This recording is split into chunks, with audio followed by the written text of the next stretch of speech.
What's up, everybody? Welcome back to Correlation Nation. Today we're going to be going over UFC 318. Max Holloway going against Dustin Poirier, and I think it's a 14 fight card.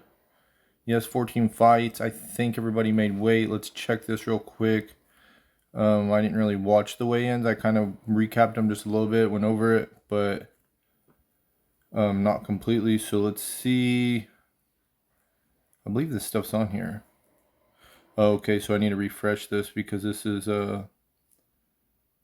before weigh-ins. So it looks like everybody made weight. Yep, everybody made weight. And we're going to do a quick recap. I'm going to try to break it down. My initial leans is, with Carly Judice and Nicole Cagliari. I do think Cagliari will probably edge us out. She's a pretty big underdog. So Judice does have really, really good output as well as a pretty strong kicking game. But Cagliari is actually relatively decent striker herself. I just think that she's more well-rounded, and I think that Carly's ground game is not really that tested. So I could see a world where Cagliari edges one out.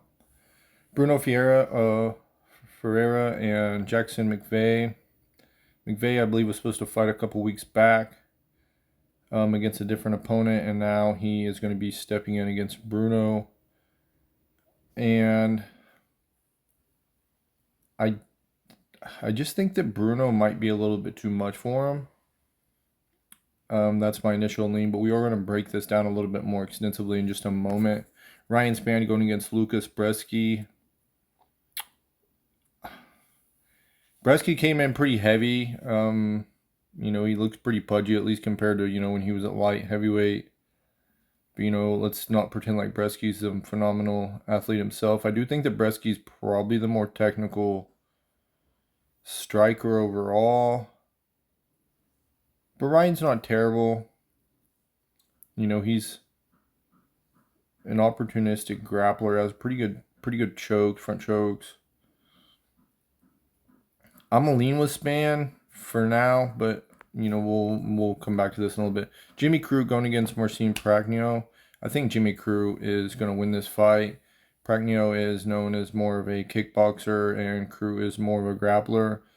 And before I really started breaking down fights, I remember this vividly, hearing how awful Crute's striking was. And now that I break down fights myself and actually tape them and create notes, I think that Crute's striking is actually a lot better than people give him credit for.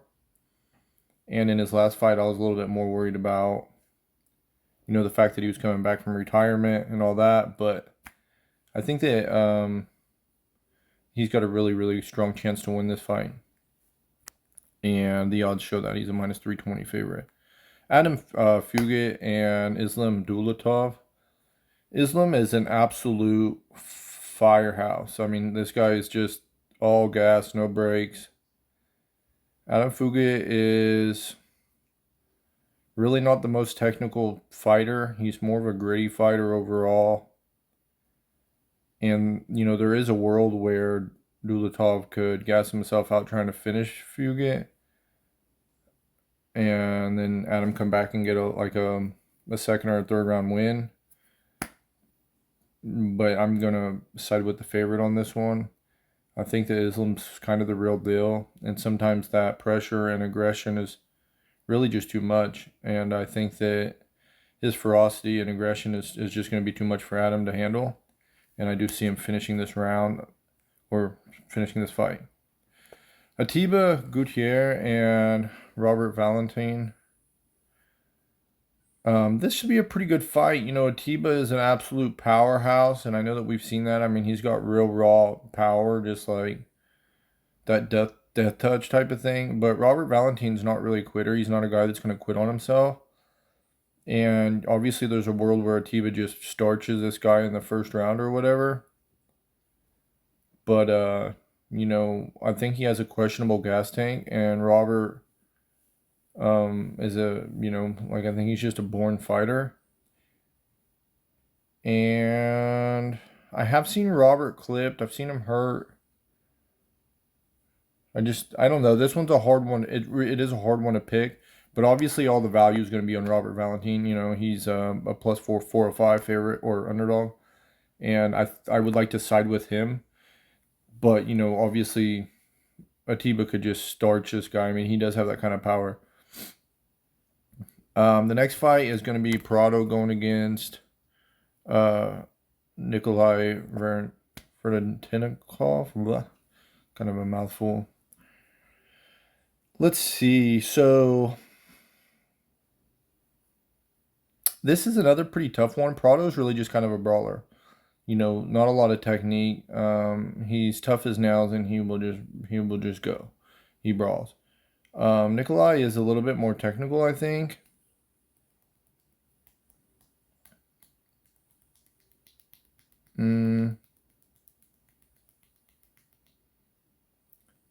Yeah, I think this one's a hard one to pick.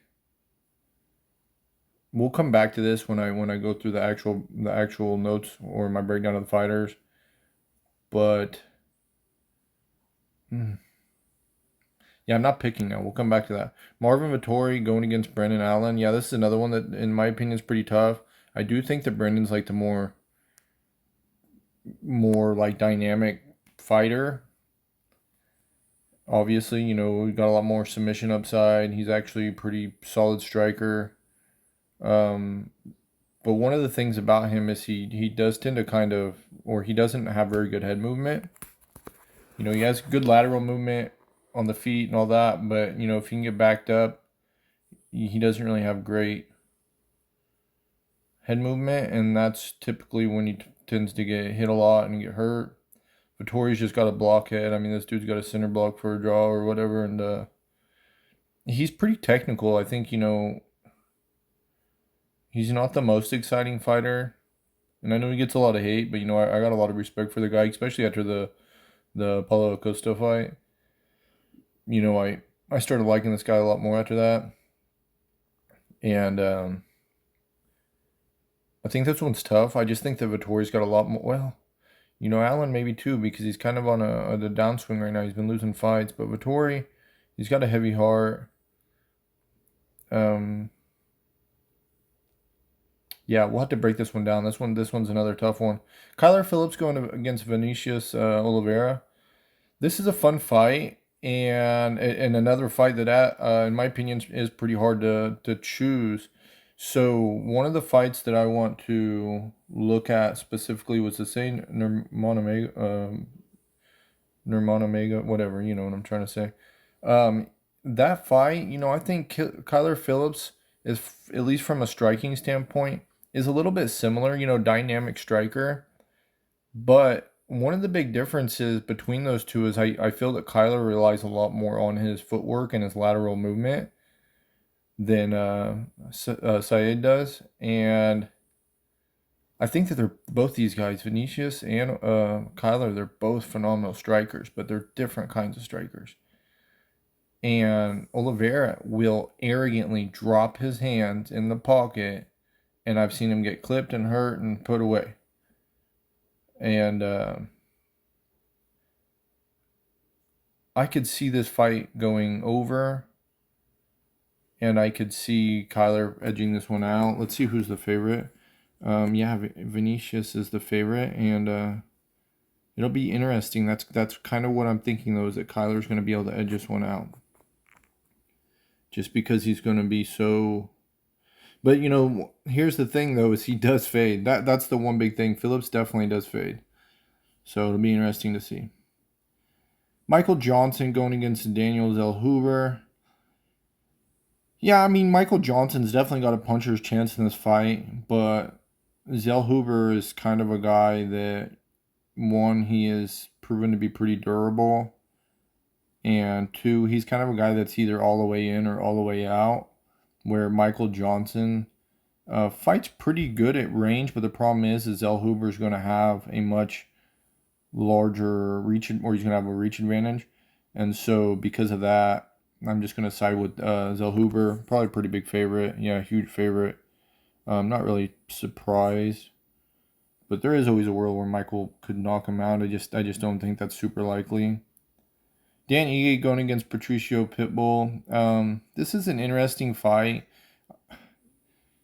You know, we only have one fight sample from Pitbull in the UFC. Obviously, that was not a very good match for him. I didn't anticipate he was going to win that fight. Dan Ige's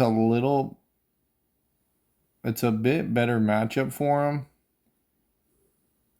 Dan Ige's just such a well-rounded fighter overall. More of a boxer, does implement some kicks. Will throw in a little bit of grappling, but overall he's really a boxer at heart. And Patricio is just a counter striker, basically. I mean, I'm sure he can do a lot. I know he can do a lot of other things. And to be fair, I didn't watch his career. I didn't follow his career. But when I watched tape on him originally and did my breakdown of him, it was that this guy is a counter striker. He has very low output, and he's kind of just looking for that one big shot. And there's a world where he could find it against Ige. But the thing is, Ige hasn't been put away, and he's faced some other really big power punchers, Emmett and so on and so forth. And so, yeah, there's a world where he could, but I'm definitely going to be favoring Dan Ige. I think that the output alone is that his output and the fact that he hasn't been put away is why I'm going to favor him. But overall, I do think this is a pretty close fight, and the odds, a minus 220, I guess not super close, but I think it is a pretty good fight, and it is pretty close. The one big difference is the output for me. Kevin Holland and Daniel Rodriguez. Yeah, this is pretty straightforward. I think Kevin Holland is just this is a similar situation where Daniel Rodriguez is definitely more of a technical striker. Not terrible. He is pretty technical, but Kevin Holland is the much rangier fighter, and he has game-changing power. Daniel Rodriguez is not a terrible matchup for Holland because he doesn't. One, he's not a weight class up, and secondly, he's not, a very good grappler. He's primarily a striker himself. So I could see this go in one of two ways. Kevin Holland knocking him out quick, or Daniel getting touched up and thinking, oh, I need to close the gap, and then getting choked. Like a front choke. So that's what I predict. Now we got Paulo Costa going against Roman Kopylov. And I think Kopylov is a favorite in this, and that's probably because Paulo's, not really, he doesn't fight often. I'm actually going to favor Paulo Costa, and the reason why is I think that he's just such a brute.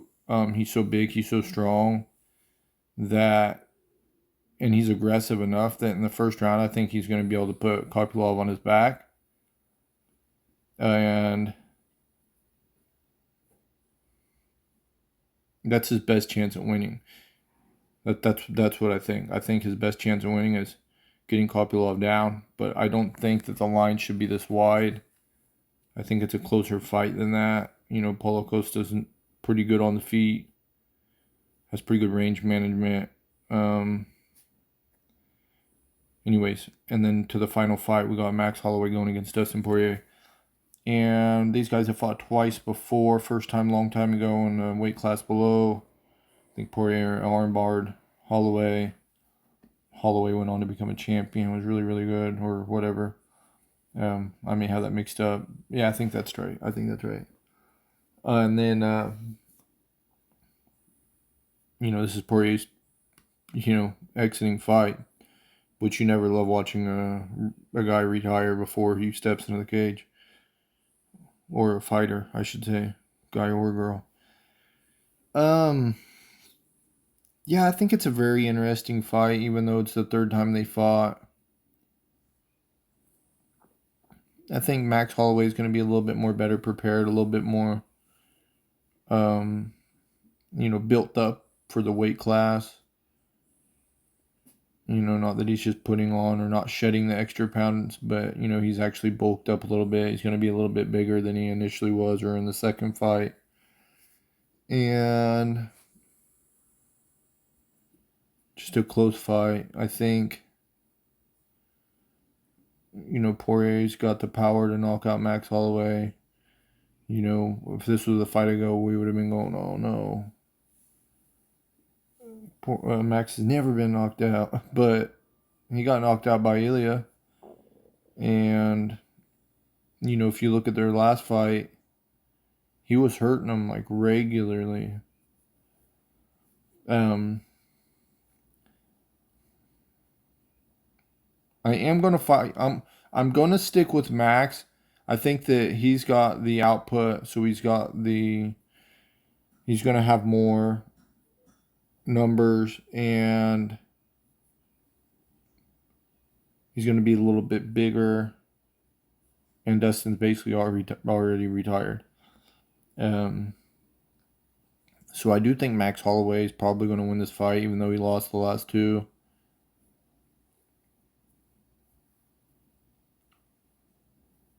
But I don't know why I went to his. Let's see. Yeah, and he's the favorite. I think he should be. I think that's right. It's a close fight.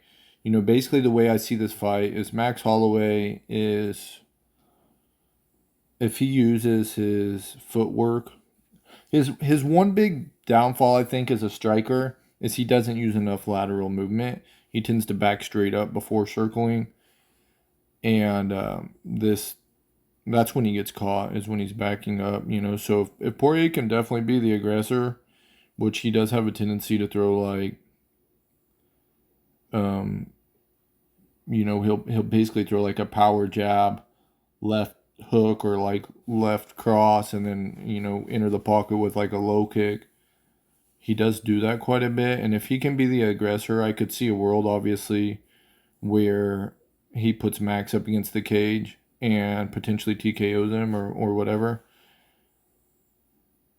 But, you know, I'm not gonna like have this major recency bias that Max Holloway just got knocked out. I mean, it's one fight. He's proven to be a durable fighter over his career. And the one thing about Dustin is if he hurts Max and Max is able to survive, Dustin has a really bad tendency to kind of gas himself out in that first 7 minutes or so. And then he's just not the same fighter. He's much slower. He drops his hands a lot, reaches to wipe his pants, stuff like that. And so I'm going to favor with Max. Now, let's hop into the actual breakdowns of this and see what I have on this. And we'll go ahead and start with this top fight. So Dustin Poirier, he's a fairly light-footed striker, good footwork, moves laterally quite well. He fights behind a good left front kick and a stiff jab at range. He counters pretty well. He's got a powerful left cross slash hook. He will put combinations together in the pocket. He's an opportunistic grappler. One big downfall is that, yeah, he does have a poor gas tank management, and he drops his hands to wipe them a lot. Those are things that I notated about him. And yeah, that's what I see with him. Now let's pull up Holloway.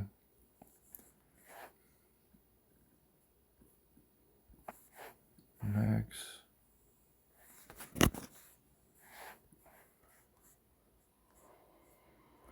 Max Holloway is also a fairly light-footed striker. Solid footwork, but tends to back straight up before circling.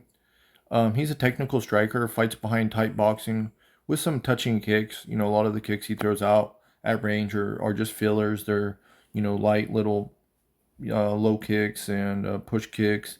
Not usually they're nothing like, you know, there's not a lot of emphasis or a lot of power behind them, but he will just kind of put them out there. He has good output, has a nice spinning back kick and a fairly heavy body kick, and he has proven to be pretty durable. So yeah, I'm gonna favor Max in this fight, but you know, it's a close fight and it could go either way for sure. You know, the way you could, well, I think that's even, I don't know. And then let me pull up.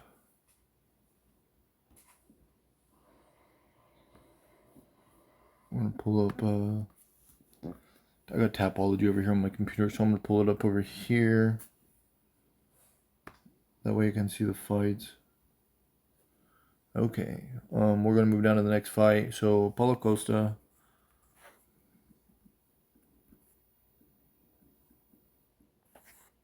Let's see. All right, let's see. Oh, I got a lot of notes on this guy. Fairly light-footed pressure striker, so he's aggressive, but he fights with good pace. Or so he's aggressive, but he fights with good pace.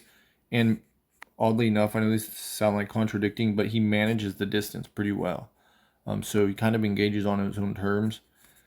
He has a decent left jab and a nasty right body kick at range. He does have a lazy guard, but he's pretty durable. He's a bit of a brute, so he's bigger and stronger than most of his opponents. He has some takedown ability, solid ground and pound, and advances pretty well. He's durable, but he tends to fade. Okay, so like I said, let's go to Kopylov and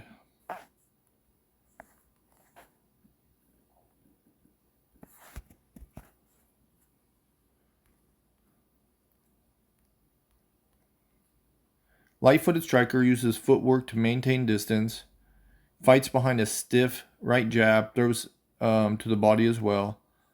He has a powerful left cross and a crisp 1-2. He counters quite well and seems to have nice timing. Has shown an ability to get timely takedowns on one-dimensional fighters. So, you know, you've seen him get takedowns on guys that aren't very good at wrestling, but nonetheless, he has pretty solid takedown defense, but he can get stuck on his back. And that's kind of what I'm banking here. I think the value is on Paulo Costa. I think that because he's a relatively big underdog, if he can be aggressive enough to put Kopylov on his back, he can definitely get this fight. So I'm going to side with Pola. It might not be the most popular opinion or whatever, but I'm just trying to call it as I see it. You know, I'll have to look at some other props. Like, the whole thing is you know, I mean, there's a world, I guess, where Kopylov finishes him in like the second round or something, but I don't know. It'll be real interesting to see how that fight plays out. Anywho, moving on, Kevin Holland, Daniel Rodriguez. I don't know, but I found these results on Oh, Google's freaking talking to me for some reason. Google, go home. Sorry.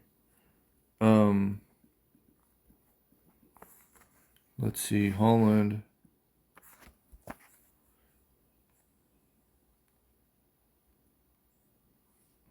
Holland's a fairly light-footed striker. He has decent lateral movement. He's a long fighter that fights behind his solid kicks and long punches from range, kind of like a push kick, low kicks, and trap and cross. So he is a pretty rangy fighter. Has fight-changing power. His wrestling leaves a lot to be desired, but he is a very sound grappler with submission upside. Also, I don't have it in the notes, but he's proven to be pretty durable, like at least from getting punched. So, you know, obviously that would be Daniel Rodriguez's path to victory here, and I don't see him putting Kevin Holland away. So, and I don't see him wrestling him. So I think this is pretty cut and dry. And let's just go on to Rodriguez. See what it says about him.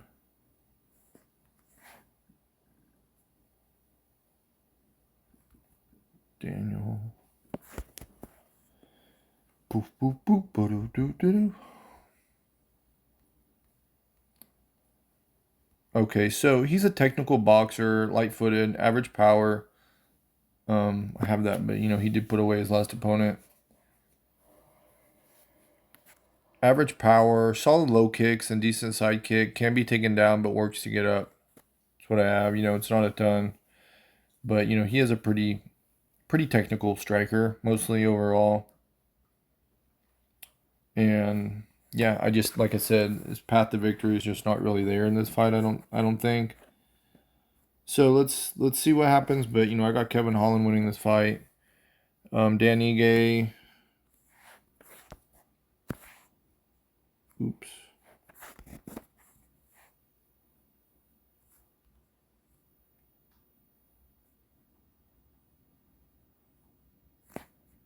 I don't know what the heck I done.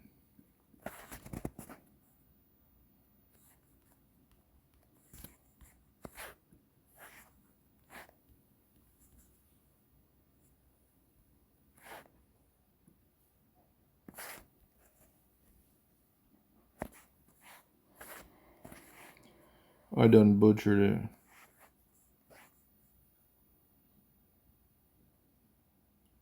What the heck did I do?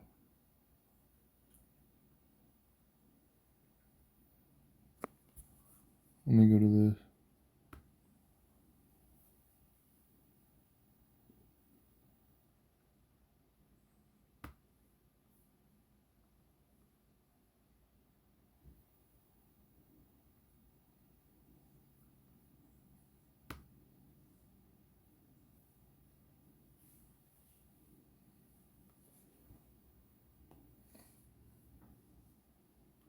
I done messed something up, yo.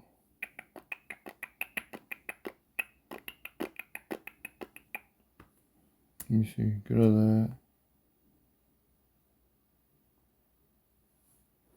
What the heck did I do?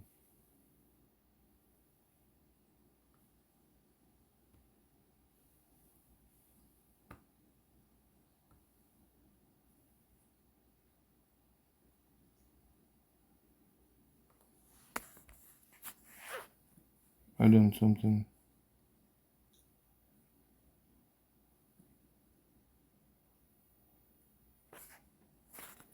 Let's go back.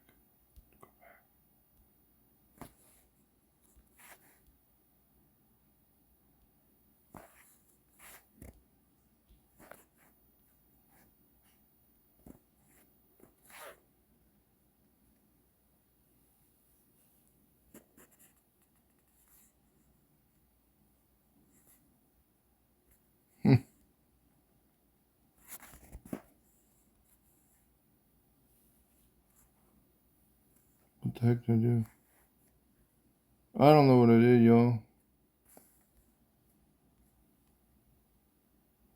Everything just disappeared.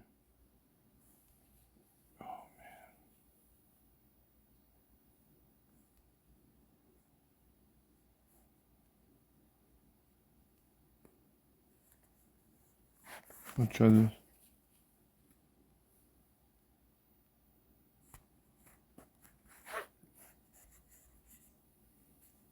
Where did all these other freaking notes go? This is wild.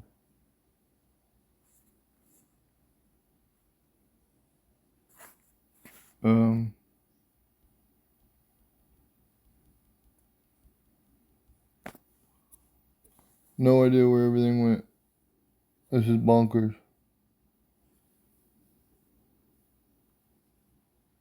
And I don't know what the hell I'm doing here. Let's see.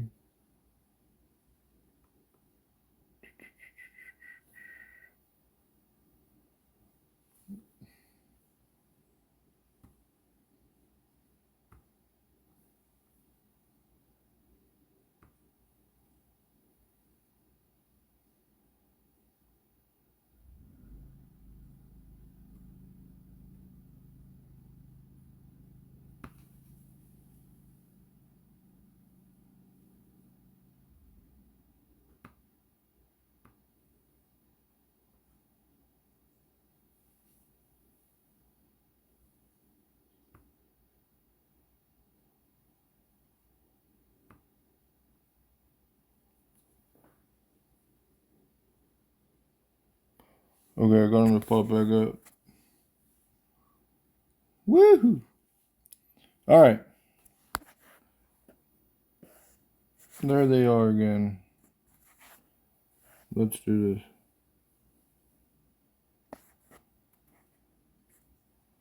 Text contains. And we were on Ige. Right? There we go. Sorry about that. All right, Ige is a light-footed pressure striker, solid footwork. He does fight out of both stances. Technical boxing, he has a high guard. Straight punches at range, counters well, good speed and power. He has a decent low kick. Takedown defense is okay, can be taken down, but works to get up. He is a sound grappler, scrambles and transitions pretty well. And the one big thing is he's a bit undersized. I don't see this as a fight where Patricio is going to dog him, pit bull him, let's say, but big brother him. I don't see. I mean, he's kind of smaller too. So I think he's the rightful favorite. And if we pull up Pitbull, let's see. I need to get out of here is what I need to do. Let's see, Pitbull.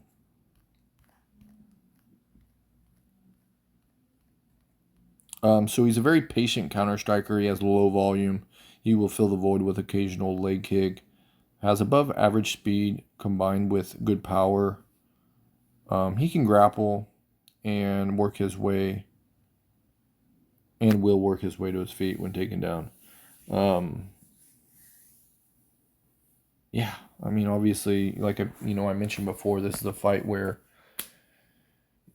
I mean, there's a world where Pitbull can find that knockout shot. I wouldn't bank on it. Ige's not a guy that's easy to put away, and really, that's Patricio's kind of path to victory here, in my opinion.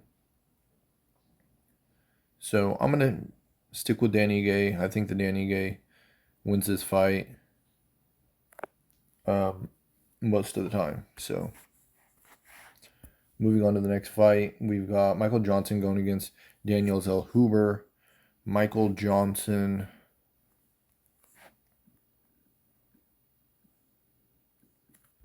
My mix. Ooh, I think that's right, Michael. Yes, Michael Johnson. He's a light-footed striker, fights with pressure and pace. At range, he has good lateral movement. He has a decent left teep kick, a good right jab, and left cross. He does tend to lunge into his punches pretty bad.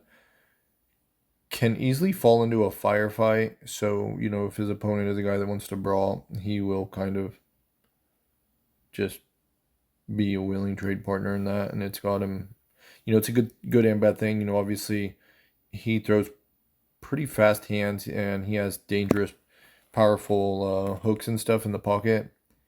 But at the same time, that's obviously a reckless strategy. He can wrestle a bit, but his grappling is a liability. So this is honestly another one where I could see Daniel Zellhuber kind of touching up Michael Johnson from range. Michael Johnson maybe want to get a takedown or something like that and go for some wrestling, and Zellhuber could lock up a choke. So might happen. You never know. Let's go to Zellhuber real quick.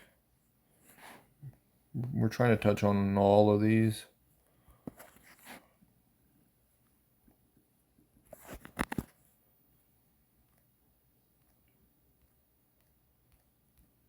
Okay, he is a fairly light-footed striker. He has solid footwork, pretty good lateral movement, and maintains range pretty well. He is a technical striker, fights behind a good left jab and right cross, has a wide array of kicks as well. Tendency to drop his hands when moving backwards. He has decent Muay Thai clinch, good knees, decent takedown defense, so he sprawls pretty well. And he has some of his own takedown ability. Solid defensive grappler with submission upside. He is durable and he has good cardio. So yeah, I mean, I don't see him as a guy that's like going to try to wrestle you around and look for submissions. I mean, he's not like a grappler, but he does have grappling ability. And like I said, if Michael Johnson tries to come in and maybe try to get the fight to the floor because Let's just be real about it. Zell Hoover has a huge reach advantage on him. I'm sure of this. And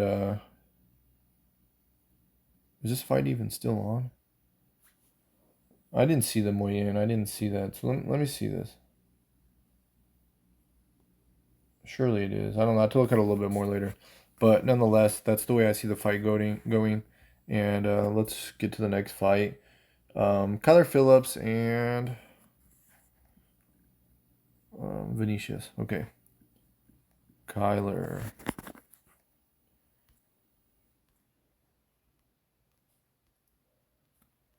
Light-footed, kind of karate-ish style striker. He has good lateral and in and out movement, nice side and high kicks, as well as low kicks at range. Nice straight punches, left jab, right cross. Tends to lunge into punches. Takedown defense is solid. He's a very squirrely grappler. He scrambles well and uses submissions to get up. Doesn't gas, but fades as the fight goes. So in the second round, you're going to see that he's not quite the same fighter he was in the first. Doesn't have the same movement, but he's also not a guy that's just going to like be totally out of it. He's just a guy that fades as it goes. So,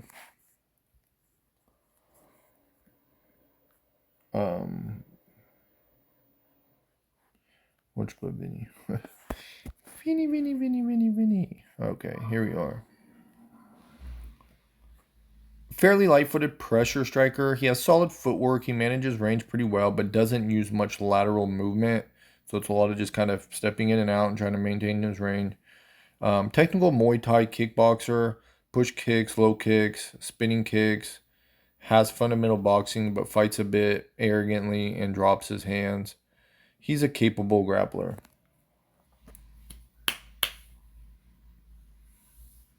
Yeah, it should be a fun fight. You know, like I said, I definitely favor Kyler, but you know, it's pretty tough fight. It's a close one. Vittori, let's see.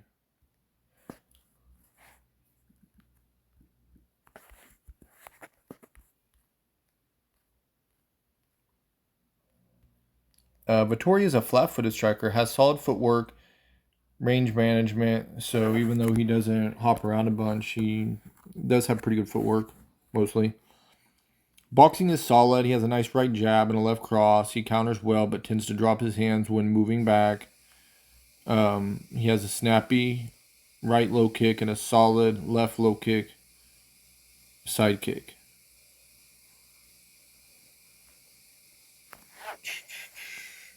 And then we have,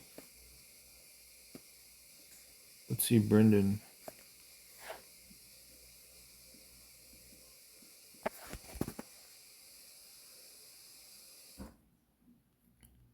Light-footed striker, good lateral movement, fights behind nice kicks. Low push kick from both legs, snappy low kick and a side kick. Boxing is pretty tight, straight punches from range. He doesn't have very good head movement. He has solid takedown ability, good back take, and he's a dangerous grappler. Yeah, I don't know. Like I said, for me, this fight's freaking tough. It really is. It's a tough fight for me to call.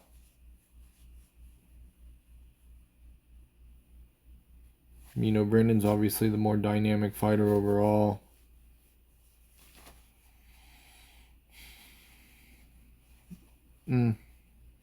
That's a tough one.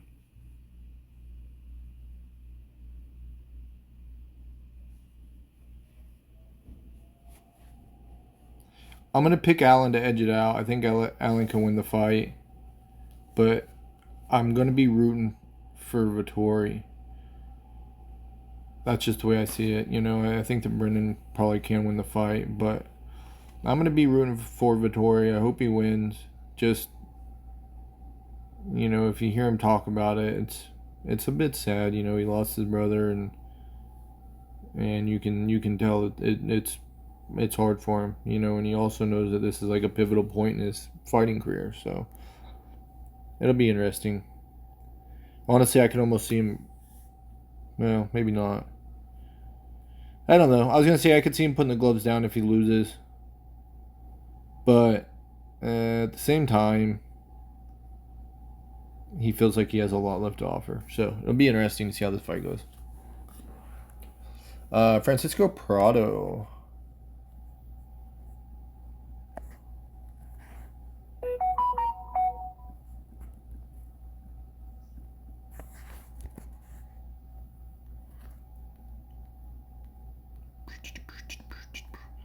Flat-footed pressure striker, walked forward with a high guard and loose boxing. He has decent kicks, likes to throw the right side kick. More of a brawler than a technical fighter. Tough as nails. Takedown defense isn't very good. And while he will use opportunities to get up, he doesn't really have great technique. Okay.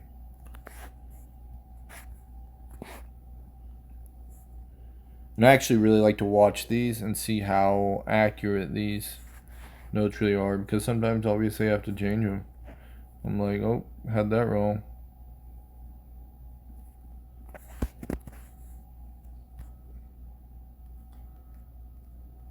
Fairly light-footed striker, can be a bit plotty. Boxing is solid, good left jab, right cross, decent footwork. He does tend to reach with his guard, so he kind of paws him out there trying to, like, block with his. That's his defense. Does have snappy left low kick. Has decent takedown defense, but he can be taken down. He has some get up ability. It's not the greatest. It's not the most urgent, but he does have some get up ability. I think he's the better fighter, honestly, overall. I mean, obviously, it sucks because Prado's young and he's a skilled fighter. I think he needs to work more on the technicality of the sport, because he is really just more of a brawler.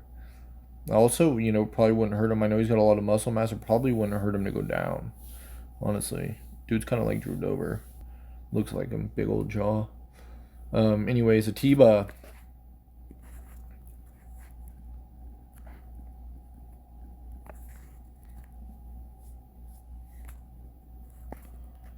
Atiba Gautier.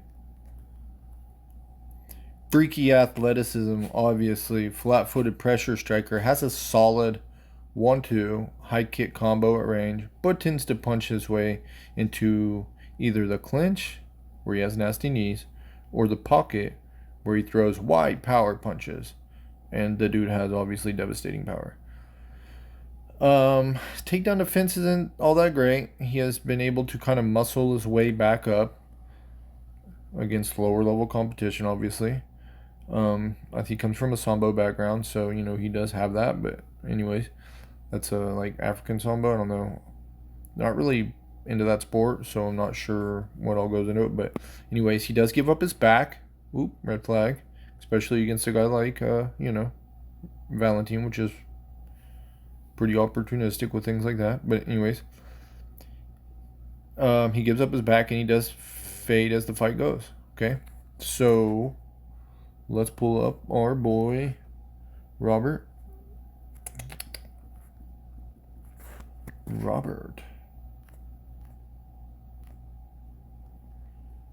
He's a flat-footed striker, fights behind a left teep kick and solid low kicks from both legs.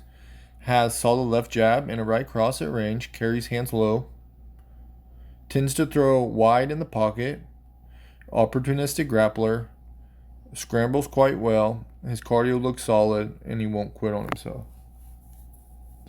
MMA, is a sport where there's obviously a lot, there's a lot of aspects that you can't even really gauge because their psyche and what's going on in their life. These are things we have no idea. It's one thing to look at them as a fighter, their physical attributes, their tendencies, their style of fighting. All these things are really, really important when it comes to matchup. But like I said, there's things like the psyche and things that are going on in their life. There's things that you have no idea about. They could be sick. They could be dealing with injuries that really change all these things. But the one thing I want to say, and the reason I know I went on a bit of a rant with that, but the one thing I want to say about it is that it's a sport where truly cardio is kind of king. And When you get to the UFC, you're no longer fighting guys that just fold over. And that's the thing here is I do think that Atiba has the power to knock out Robert. But I favor Robert, and the reason why is I have a bit of a theory that it's not the power puncher. It can be, but it's not always the power puncher that knocks people out. It's more than not, it's guys that just can't take a punch. Every once in a while, you have a guy that comes along like possibly this guy or Taporia or Alex Pereira, guys like that. That yeah, these guys have some like stones in their freaking hands. They just tend to knock people out. People that don't typically get knocked out. But yeah, I don't want to sit here and hype it up too much either because let's be real. Like, let's use Taporia as the example here. Taporia fought a guy, Max Holloway. We've seen Max never been knocked out before that point, but have been rocked and almost knocked out many times. And the big thing is the pressure. Like I literally notated it. This guy has a tendency to back himself up into the cage. Like, he has pretty good footwork, but he tends to just back straight up and not circle. So he doesn't use the lateral movement nearly as much as he should. And because of that, Taporia is able to capitalize and get him up by the fence, and like that's really all it takes is that pressure. You know what I mean? If you're a really good striker and you can put that pressure on him, if you hurt him, you have a chance to knock him out. And then also, he knocked out Charles. Yeah, Charles, same thing, but at the same time, we've seen Charles hurt before. So I don't want to give it too much credit. I do think that a lot of times this theory is going to be true more than not. And I favor Robert because he has better cardio. So is he the bigger, scarier guy? No, not from a physical specimen standpoint. No, he's not as imposing as Atiba. I think it's very obvious he looks scarier. But I just think that there's a world where Robert can just outlast Atiba and he can choke him out. So it'd be interesting to see.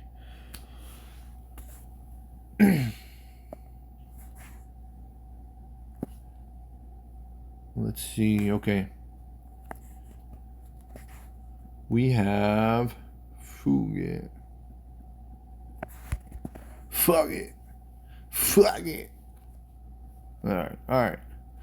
He is a flat-footed pressure striker, likes to throw a left side kick when at range.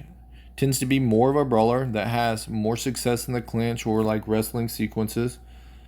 Decent scrambling, solid ground and pound. Will use knees and elbows. Not an elite grappler and can be buzzed. Okay, so he's obviously a guy that, like I said, doesn't fight super well at range. He's going to do better in clinch scenarios, use kind of like dirty boxing, stuff like that. Knees, whatever. And, if he can get it down, he'll use some pretty nasty ground and pound. He'll throw elbows, knees to your side, stuff like that. Yeah, so I mean, he's a real fighter, whatever. He's not the most like technical and skilled guy in the world, but he's a real fighter. And then he's going against Islam Dulatov. So let's pick Dulatov.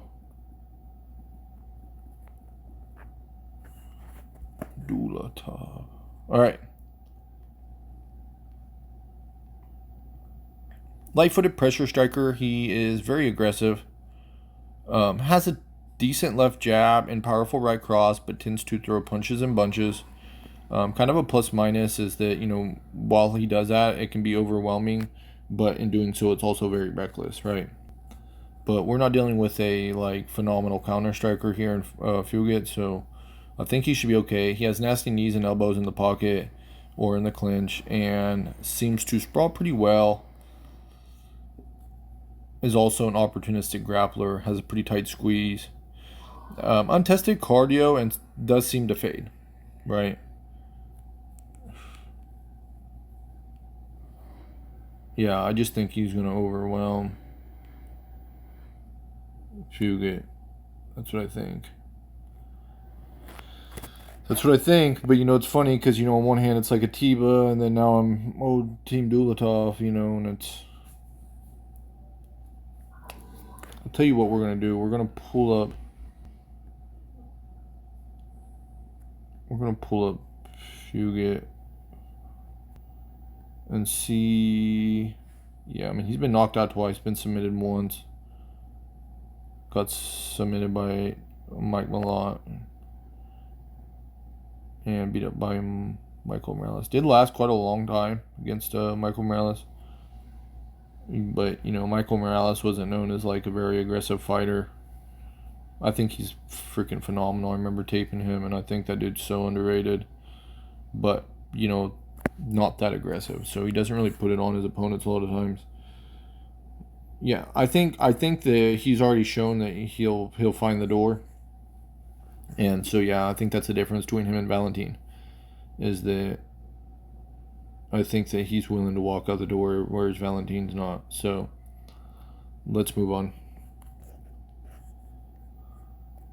Put me up here. We know how much. Ooh. Alright. Let's do this. On to the next. So we have Kroot.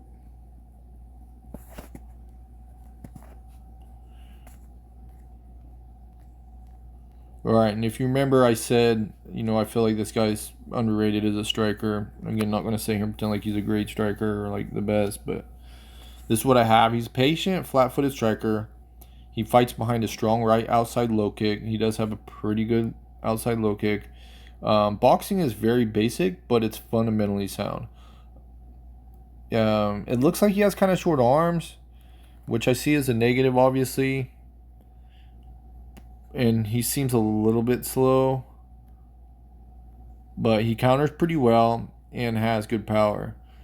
He has good wrestling ability, a strong scrambler, good ground and pound to submission.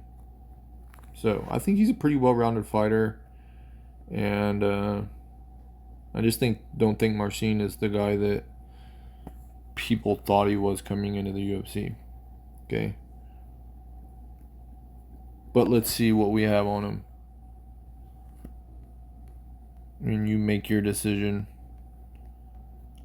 Alright, he's fairly light-footed striker. He tends to be pretty patient. I think his early going in the UFC is, you know, he was a little bit more aggressive and he got clipped a few times, and so he learned to be a little bit more patient. He does have a kick-heavy attack, fights behind kicks from the lead legs, which is his left, and he tries to set up the head kick with his right leg. He will counter with his hands. Speed and timing isn't really there. And is he a bit lost on the mat? You know, I don't think there's a ton to love about him. I think that, you know, he done really well in other promotions coming into the UFC, and I just don't think that he's as good as people thought he was.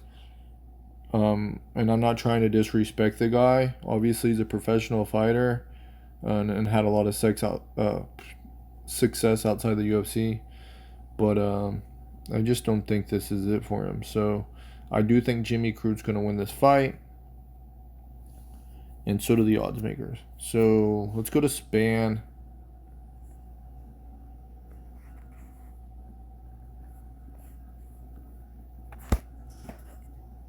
Superman Span, I think.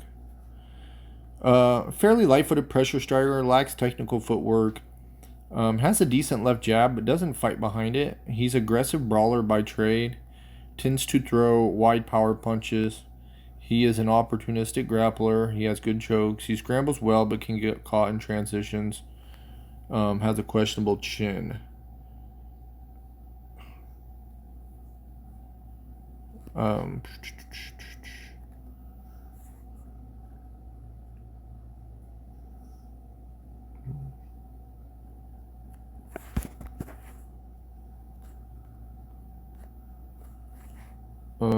I don't I don't know if like his name's input like spelt the same way. It might be, and that's gonna BRZ. Let's put BRZ.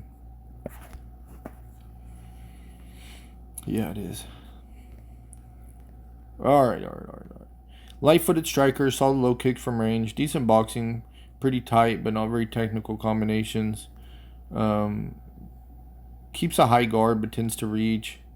Takedown defense isn't very good, but he will work to get up. He also doesn't take punches very well. It's tough. Really tough. You know, the Span being so much bigger now, too. I'm just going to favor Span. But I think the best way to look at this fight is because Span's so aggressive and neither of them are that technical. It would probably be pretty sloppy. And they don't take punches very well. So I just think this, like, not reaching the third or, like, the under is probably the best way to look at this fight. Really hard to have a favorite necessarily, but I would pick Ryan Spann personally.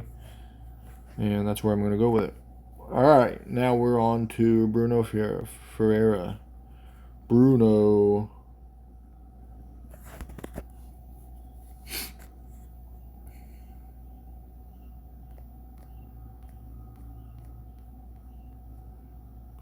Light-footed pressure striker, switches stances well, has solid right low kick, and a push kick from range. Keeps a high guard, but tends to throw lunging punches to close the gap. Boxing is pretty loose. He is heavy-handed and tends to brawl in the pocket.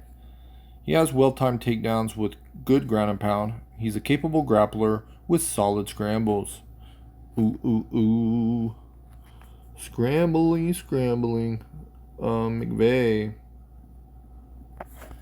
McVeigh. Let's see what we have on this guy. You know, this guy hasn't fought in the UFC, so fairly light-footed striker, decent right jab, left side kick sequence, decent right front kick at range, solid knees in the clinch. Not a great wrestler, but does have some takedown ability, using trips. He's dangerous BJJ guy. He will jump on a choke really quick. But again, these aren't UFC level guys. Bruno's also pretty solid grappler. I'll be interested to see what other people think about this. McVeigh's got a pretty big size advantage on Bruno, I think. Bruno's tip where he's just not like very big for the division. Boy, does that guy hit. Does that guy crack. McVeigh's only got 6 professional fights. Yeah, this is an interesting fight. I'd love to see what other people think about this. Let's see something real quick. I want to see like what the odds on this fight are, because it's a scary fight. Yeah, I mean, Bruno's a heavy favorite. I mean, there could be some value in McVeigh.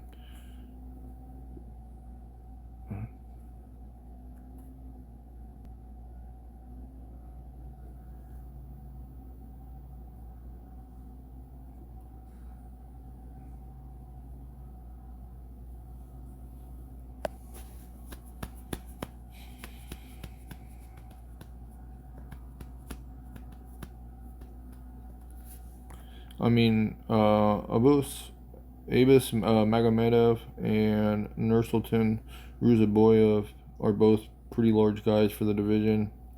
So is Gregory Rodriguez. He's a little bit more plotty, I think, but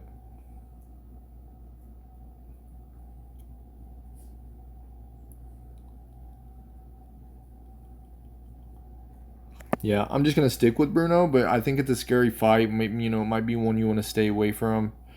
Obviously he's a big favorite, and McVeigh having such a big size advantage. I mean, I don't know where the value in this fight is, but we'll look at I'll look at props, but I think Bruno's probably going to win the fight, but it's just too scary, him being that big of a favorite and that much smaller. There's a lot of unknowns about McVeigh, how he's going to actually compete against higher level competition.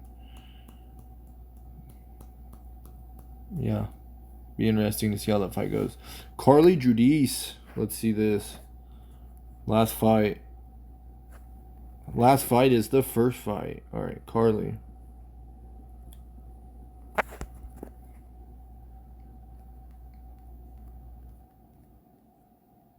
Light-footed striker, fights with good pace and pressure. Kick-heavy attack, front kick, side kick, head kick. Boxing is decent. It's very basic. She does tend to lead with a left cross followed by a right hook. Drops her hands a lot, leaving her chin exposed. Ground game is in question. Okay. We don't know too much about it. It hasn't really been tested. Let's pull up.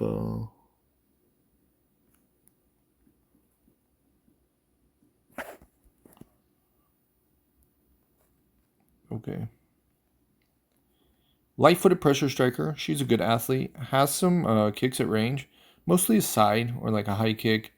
A negative is she can be a bit low volume at range, but she looks to counter with a barrage of punches. Strong in the clinch, good knees and body lock takedowns. Has some grappling ability.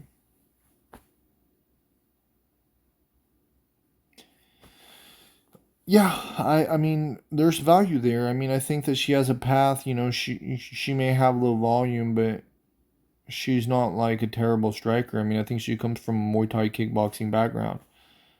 So she's a legitimate striker. I mean, could she get beat by just being outworked and outpaced? Yeah, of course she could. But she's a bit of a dog, so you know, I don't see that happening. I think that Cagliari will probably try to close that gap and get it to the mat. That would be my, you know, I think that if she's gonna stand and try to bang with Carly, it'll probably go to decision and she'll probably just get outworked. But I don't think that's what's gonna happen here. So, you know, it's lower level women's MMA. You know, I think both of them are pretty good prospects, so I don't want to dog them too bad. But you know, I think betting and trying to predict women's MMA is always a little bit more difficult. I think most people would probably tend to agree with me on that. But that's just where I lean. Should be a fun card. Should be some pretty good fights on this. There is some value here and there. That's where I'm at. And good luck, everybody. I wanted to make a video. You know, I haven't made any videos in the past couple of weeks. And the reason why is ultimately because I'm trying to put more focus and attention on actually just getting my notes created.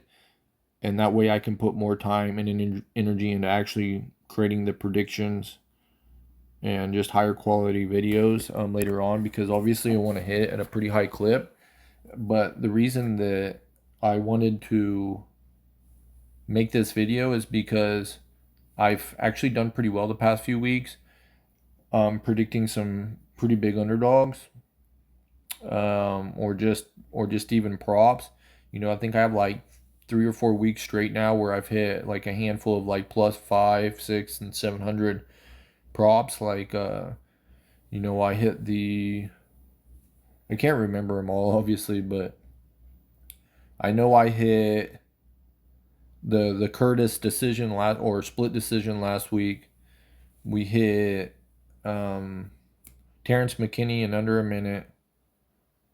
And I know I had hit a pretty solid one the week before. I don't remember what it was. But anyways, you know, I feel like everything's kind of starting to fall into place. My notes are progressing. They are like getting better and better in my opinion, and they're helping me. Not only do I feel like the notes are a little bit better just by looking at them, but I feel like I'm notating things that are more important and trying to understand how the fight's actually going to play out. So I wanted to make this video, get it out there, and you know, I might not make full-on videos each and every week, but I'll do my best to try to get everything broke down and make, you know, I might not do a full-on breakdown every week, but I'll at least try to get some of my thoughts and projections or predictions out there from here on out. Okay? Peace out, everybody. Catch you next time.